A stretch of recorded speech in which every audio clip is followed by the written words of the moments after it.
Baiklah teman-teman, di sini saya akan menjelaskan bagaimana cara menumbuhkan perilaku yang produktif. Yang pertama, membuat daftar tugas yang realistis dan konsisten. Misalnya, kita dapat membuat daftar terpisah untuk daftar tugas harian, mingguan, tahunan, dan tujuan jangka panjang. Pastikan untuk membagi tugas-tugas kompleks menjadi beberapa tahapan yang terpisah dan dapat dicapai dengan mudah. Yang kedua, menentukan tugas prioritas. Hal ini dapat membantu apalagi untuk diingat prinsip Pareto yang lebih dikenal sebagai aturan 80/20. Ketika kita memutuskan tugas mana yang harus ditangani terlebih dahulu. Yang ketiga, jangan melakukan multitasking. Mencoba menyelesaikan beberapa tugas yang berbeda sekaligus sering menyebabkan tidak ada yang dilaksanakan seefektif yang seharusnya. Mendapat perhatian penuh dan lebih fokus kepada masing-masing tugas. Yang keempat, penyelesaian kerja. Jangan menyalahkan diri sendiri jika kita tidak dapat fokus pada satu tugas selama berjam-jam pada suatu waktu, karena mengalami gangguan konsentrasi pada saat bekerja merupakan sifat manusia. Yang kedua, bagaimana perilaku seorang perawat yang profesional. Yang pertama, otoritas, yaitu adanya kewenangan sesuai dengan keahlian dan peran profesional dalam melakukan suatu tindakan. Yang kedua, akuntabilitas.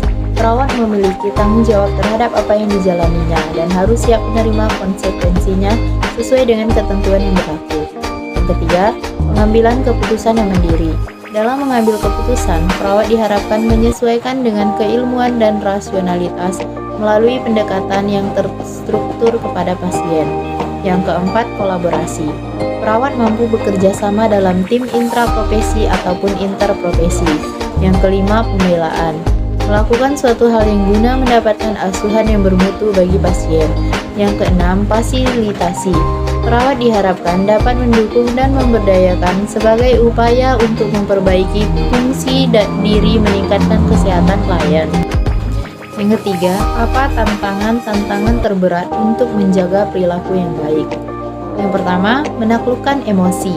Mengendalikan emosi memang bukan pekerjaan mudah, tapi percaya deh, ketika kamu berhasil mengalahkan emosi, itu artinya kamu sudah berubah jadi orang yang lebih kuat. Kenapa?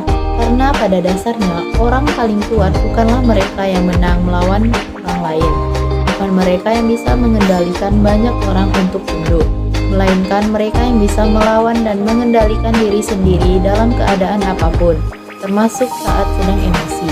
Yang kedua, menghadapi perubahan. Apakah kamu menyukai perubahan? Hampir semua orang mungkin akan menjawab tidak. Salah satu alasannya karena perubahan membawa kita ke situasi yang asing dan tidak kita mengerti. Ketika sesuatu berubah, kamu akan ditantang untuk keluar dari zona nyaman. Kamu terpaksa masuk ke lingkungan baru, beradaptasi dengan teman-teman baru, dan mempelajari hal baru yang tidak kamu mengerti sebelumnya. Tapi disitulah tantangannya. Jika kamu berhasil menaklukkannya, kamu bukan hanya akan mendapatkan semakin banyak teman, tapi juga ilmu dan pengalaman baru yang akan membuat hidupmu jauh lebih baik dari sebelumnya.